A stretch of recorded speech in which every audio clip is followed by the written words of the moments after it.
नमस्कार. नमस्कार.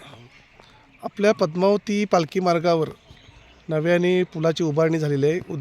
उद्योजक निलेश चव्हाण यांच्या सहकार्यातून ह्या पुलाची उभारणी झालेली आहे आणि या पुलाचं उद्घाटन आपल्या गावच्या शिमगोत्सवाच्या दिवशीच होणार आहे आणि पालखी याच दिवशी बाहेर पडणार आहे. तर या पुलाविषयी किंवा इथल्या एखादा आपण जो हा उपक्रम राबवला त्याविषयी काय तुम्ही सांगाल? पद्मावती देवीच्या मंदिरापासून पालखी सहानेवर जाण्याकरिता हा पूल बांधणे अत्यंत आवश्यक होते. या अगोदरचा पूल हा पूर्ण नादुरुस्त झाला होता. श्रीयुत निलेश शंकर चव्हाण हे कुटुंबीय देवळामध्ये गेल्या शिमग्याच्या दिवशी हजर झाले आणि त्यांनी संकल्प सोडला होता की हा जो नवीन होणारा RCC पूल ही मी बांधून देईल. पण परमेश्वराच्या दयाळू अशा कृपेनं त्यांच्या ह्या सर्व पुण्याईमुळे, त्यांच्या वडिलोपार्जित सर्व पुण्याईमुळे हा पूल आज पूर्णत्वाला जात आहे. एखादा संकल्प सोडणे आणि तो पूर्णत्वास नेणे हे कठीण असते, परंतु संकल्प पूर्ण करणाऱ्या या परमेश्वराच्या दालनामध्ये सोडलेला संकल्प पूर्णत्वास नेणाऱ्या या भक्तश्रेष्ठ कुटुंबियांचे आम्ही सर्व गावकरी अत्यंत ऋणी आहोत. त्यांनी हा जो पूल बांधला आहे याचं खरं म्हणजे आपण प्रत्यक्ष पाहणी करालच.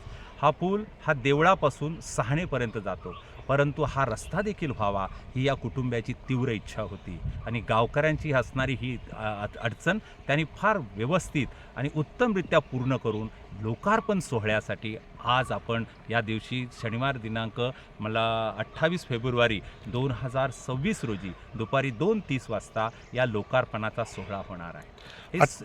28 फेब्रुवारीला आपला गावचा शिमगोत्सव आहे.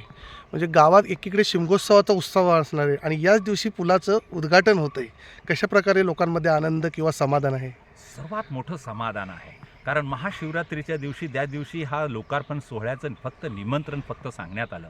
तर या आग्रहाच्या निमंत्रणाला लोकांनी एवढा मोठा उत्स्फूर्तपणे प्रतिसाद दिला की या बाजूनं होणाऱ्या देवळाच्या बांधापासून राहणारा जो गुरुवांच्या जमिनीतून असणारा जो रस्ता आहे तो त्यांनी देखील फार मोठ्या मनानं आपल्याला दिलेला आहे आणि तो देवळापासून आज गाड्या पूर्णतः आपल्या देवीच्या सानेवर महिनाभर पालखी सानेवर असते आणि त्यासाठी लोकांना जाण्या येण्यासाठी जी कुठली अडचण होती ती दूर करण्यासही परमेश्वराच्या दालनात बघा किती पूर्णत्वास गेलं. परंतु ह्या दिवसाला केवढं महत्त्व आहे, कारण परमेश्वराचं ज्या वेळेला अधिष्ठान सुरुवात होते, परमेश्वराचा ज्याला आशीर्वाद सुरुवात होतो त्याला काही कमी नसतं. म्हणून म्हणतात ना, नामस्मरण करावं, पण ते परमेश्वराच्या नामस्मरणामध्ये तो देव आहे हा भावनात्मक असला पाहिजे. परमेश्वर भगवद्गीतेत म्हणाले, जातस्य ही ध्रुव मृत्यू ध्रुवम जन्म मृत्युश्च तस्मात् अपरिहार्य अर्थे नत्वम सोचितो महर्ष.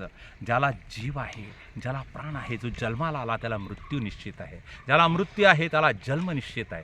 पण ह्या अपरिहार्य असणाऱ्या गोष्टीला ज्ञानी माणसं केव्हा जुमानत नाहीत, ते ह्याच्या पुढेही विचार करतात. म्हणून आपण सर्वांनी ज्यावेळेला एखादा संकल्प एखादा श्रेष्ठ आपला भक्तश्रेष्ठ पुरुष एखादा करत असेल आणि ते पूर्णत्वास नेतं, या सर्व लोकांना खूप मोठा आदर्श देण्यासारखं हे कुटुंब आहे आणि ह्या मुलाने जे केलेलं आहे त्याचं खरं म्हणजे नावलौकिक अख्ख्या देशभर चालू आहे.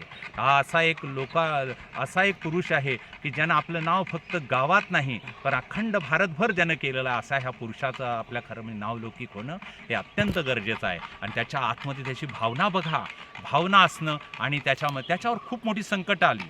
2 भाऊ गेले, पितराचं छत्र गेलं, परंतु त्यांची जी माता आहे ती भक्तीनं अशी पेटलेली होती की तिनं जे भक्ती दाखवली त्याच्यातनंच हे निर्माण झालं. म्हणजे भक्तीबरोबर कर्माची जे सांगड घालावी लागते ते ह्या सर्वांकडनं शिकून घ्यावं लागेल आणि पुढच्या पिढीला हा सर्वात मोठा आदर्श आहे. हा जो पूल बांधला त्याबद्दल आम्ही सर्व गावकऱ्यांच्या वतीनं या सर्व कुटुंबियांना धन्यवाद देतो. या पुलाला जोड रस्ते दोन्ही बाजूने जोडले गेले, म्हणजे कच्चा रस्त्याचं काम चालू आहे.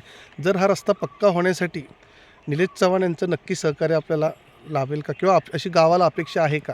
आणि त्या कुटुंबापासून तर मिळणारच आहे, परंतु तद्वतच शासनाच्या वेगवेगळ्या योजनातनं देखील होण्यासारखा जर असेल तोही आम्ही प्रयत्न करणार आहोत. कारण देवस्थानमध्ये ज्यावेळेला आम्ही काम करत होतो त्यावेळेला ह्या पद्मावती देवीचं नदीचं धरणचाला आम्ही ज्या वेगवेगळ्या माध्यमातून आम्ही त्याचं काम केलं. नदी फार स्वच्छ झाली, तुम्ही पाहत असाल. नदीचा पूलही सुंदर झालेला आहे आणि ह्या पुलाच्या खालून जाणारं पाणी आणि या साठणारं पाणी देखील आमच्या गावकऱ्यांना फार मोठं समाधान देत आहे आणि याच प्रकारे हे कुटुंब हे कायम पाठीशी आहे. म्हणून तर हे सगळं काय होतं, कोणतरी पाठीशी असल्याशिवाय कोणतरी पुढे होत नाही ना.